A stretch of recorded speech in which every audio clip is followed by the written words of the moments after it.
Guys, muan hita din sa to ang kuan guys.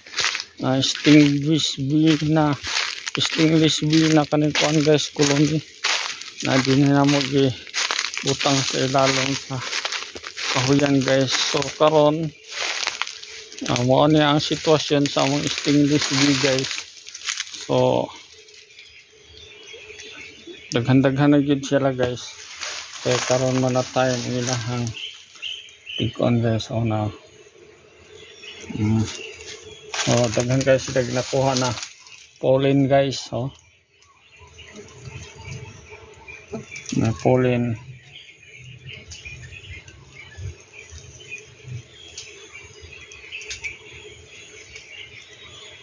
So kani po din isa guys.